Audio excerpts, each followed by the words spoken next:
Je vais maintenant vous montrer quel est le problème quand une moto adventure ne pèse que 200 kg. Pourquoi il est si mou? Salut, c'est moi, Andrzej. Aujourd'hui, j'ai prévu de me perdre dans la région de Lublin. Ça me plaît beaucoup, car je vais me perdre au guidon de la Yamaha Ténéré 700. Une moto dont vous avez déjà lu des articles chez nous. Donc si vous êtes curieux, vous trouverez sûrement cela sur notre site web, suyatmotocycli.pl, le test complet. Il y a même déjà eu quelques vidéos, les premières impressions des tests officiels de l'année dernière. Ce n'était pas moi, mais les gars ont participé à l'Enduro Rally 24 avec exactement cette moto, et je vous dirai aussi quelles ont été leurs impressions. Alors permettez-moi de me perdre avec vous.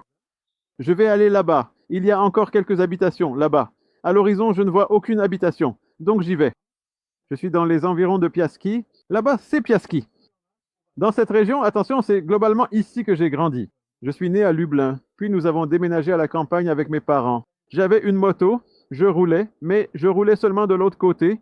Et quand j'ai grandi, que j'ai eu mon permis, je tournais toujours à droite, j'allais toujours en ville, voir mes potes, et franchement, j'étais complètement ignorant et il a fallu 20 ans pour que je réalise que j'ai vécu dans une région géniale. Et finalement, maintenant, à l'âge de 34-35 ans, je vais commencer à la découvrir sur différentes motos et en parler. Donc, un autre épisode de la série hashtag pas comme Andrzej, parce que je vais rouler lentement, mais je vais vous dire comment cette moto roule quand on ne roule pas lentement, car je l'ai aussi testé à grande vitesse lors des essais en Espagne. Donc, il y aura tout. Ne vous inquiétez pas. Regardez, la moto a 7000 km au compteur, donc elle n'est plus toute neuve, ce qui va permettre de ressentir comment cela a influencé sa vie. Parce que la vérité, c'est que tout le monde, dès qu'il a pris cette moto, est tout de suite allé rouler en tout terrain avec. Donc vraiment, cet exemplaire n'a pas eu la vie facile, vraiment pas. De quoi s'agissait-il avec tout ce remue-ménage autour de la Ténéré 700? Eh bien, je sais que le segment Adventure a explosé et qu'il a en fait supplanté les motos sportives qui étaient autrefois les plus importantes pour les constructeurs. Et maintenant, le segment le plus important pour eux, c'est l'Adventure. Parce que je reconnais que ce sont des motos formidables. On peut les utiliser au quotidien, partir en voyage avec, ou même aller se perdre quelque part. Ce qui est important, ce que je voulais dire dès le début, je ne devrais pas être ici tout seul, parce qu'on ne part pas en tout terrain tout seul.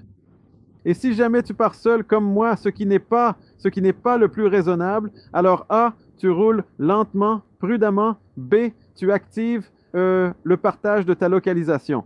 Moi, par exemple, je l'ai fait sur Google Maps, mais je sais que beaucoup d'autres applications proposent aussi cette fonctionnalité. J'ai configuré ce partage de localisation sur Google Maps pour ma femme. Tant que je ne désactive pas cette option, elle peut vérifier où je suis exactement. Donc, si jamais je ne bougeais pas pendant un certain temps et qu'elle se disait « Eh, il devrait déjà être à la maison, mais il ne bouge pas », alors peut-être que quelqu'un irait vérifier. Donc, c'est la base. Bon, alors, de quoi il s'agissait avec la Ténéré 700? Les gens avaient besoin d'une moto légère de la catégorie Adventure, parce que tout le monde s'était concentré sur les grosses cylindrées, en pensant qu'il fallait absolument des modèles phares haut de gamme. Et il manquait tout le temps d'une moto simple pour les amateurs de voyages touristiques. La Ténéré 660, son prédécesseur, était adoré par beaucoup, mais là-bas, c'est joli, sympa, il y a des maisons. Moi, je ne veux pas aller vers les maisons, je veux aller vers les buissons, donc on va faire demi-tour. Il y a des demi-tours quelque part derrière nous. La deuxième chose la plus importante, on ne roule pas dans les champs des gens, donc on cherche un endroit pour faire demi-tour confortablement. Parce qu'ici, je devrais forcer, alors qu'ici, je peux faire demi-tour tranquillement. Non, en fait, je peux aussi aller à gauche là-bas. Bon, d'accord. La Ténéré 660 était une moto exceptionnelle, légère, sympa, une enduro de tourisme et une vraie enduro, parce qu'elle avait une suspension à grand débattement, 21 pouces à l'avant, 18 à l'arrière. C'est pareil ici d'ailleurs, c'est-à-dire qu'on a de vraies roues tout-terrain. Donc on peut monter des pneus enduro typiques à crampons, parce qu'ici il y a des Pirelli déjà à crampons, mais qui restent quand même un peu mixtes. Et la Ténéré était super à conduire. Sauf que la Ténéré c'était un peu un âne de bar. On roulait bien dessus, mais lentement. Ce moteur n'avait un peu de vigueur qu'à bas et moyen régime, mais ensuite il s'essoufflait vite, il y avait peu de puissance, et en général, Le problème était qu'on ne pouvait pas vraiment aller bien loin avec cette moto parce que, évidemment, pour rejoindre un itinéraire sympa, par exemple de beaux terrains, il faut parfois prendre l'autoroute ou une autre route nationale. On roulait avec l'équipe et on restait à la traîne et c'était agaçant. Donc, la Ténéré 660 a son groupe d'adeptes, mais ce n'était pas un succès phénoménal. Et là, je roule. Donc, quand la rumeur a circulé qu'une Ténéré 700 allait voir le jour, ça a été bruyamment baptisé projet T7, très bien exploité d'un point de vue marketing, présenté comme une moto qui ressemblait à une vraie rallye, pratiquement identique en apparence aux motos Yamaha qui participent au rallye Paris-Dakar. Alors là, tout le monde est devenu fou. Oh, donnez-la nous, vite, on la veut. Allez, prenez mon argent, c'est pour moi, et tout ça. Bon, d'accord. Et on a attendu 1 an après la présentation. Elle devait sortir et soudain, désolé, mais il n'y en a pas. Et il a encore fallu attendre 1 année entière de plus pour voir la version de production qui allait enfin être fabriquée et livrée aux clients. Et tout le monde était là. Eh, vous êtes comme ci, comme ça, vous promettez, vous promettez. Et au final, on doit attendre aussi longtemps. Bien sûr, lors de la présentation officielle, on nous a expliqué pourquoi cela s'était passé ainsi. Parce que soi-disant, ce n'est pas une forêt, après tout, on n'a pas le droit d'aller dans les forêts. L'explication était la suivante. Ah, cette moto devait être parfaite, parce que pour nous, le nom Ténéré est tellement important. Et les rallyes Dakar et tout le reste. Et c'est là que nous avons vu pour la première fois cette moto qui participait au rallye Dakar. Et apparemment, elle a même gagné là-bas, ce qui est amusant, parce que chaque constructeur, chaque Africa Twin, les GS, toutes les motos qui sont aujourd'hui des Adventure et qui portent la renommée du Dakar. Chacune a été révolutionnaire et chacune aurait soi-disant gagné le Dakar à un moment donné. Ici, et voilà. Ils ne pouvaient pas se permettre d'erreur. Ils ont travaillé si longtemps sur ce vélo pour le rendre parfait. Nous arriverons bientôt à son idéalité. Ma théorie est complètement différente, car imaginez que cette moto ne soit pas entièrement japonaise. C'est une Yamaha, c'est une marque japonaise, mais la moto a été principalement conçue en Italie. D'après ce que je sais, elle est fabriquée en France. Donc, salut. La réflexion technique japonaise est certainement présente ici, ainsi que certains composants, comme par exemple la suspension Kayaba. Et alors? Eh bien, c'est la route, non? Et dites-moi, est-ce que je peux rouler ici ou pas? Comment circulent les véhicules ici et ce genre de choses?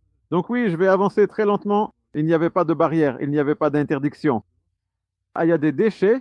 Ce qui m'énerve, ça me met littéralement hors de moi de voir des déchets dans la forêt. Que les gens apprennent simplement à trier et à jeter leurs déchets. Franchement, ce n'est pas compliqué. Putain, sérieux, je paierais pour kill, bordel. Oh, la route, elle est géniale. Donc, vous pouvez me dire si j'ai le droit de rouler sur ce genre de route, mais là, c'est incroyable. Mais on roule doucement parce que le but, c'est de ne pas effrayer les animaux dans la forêt.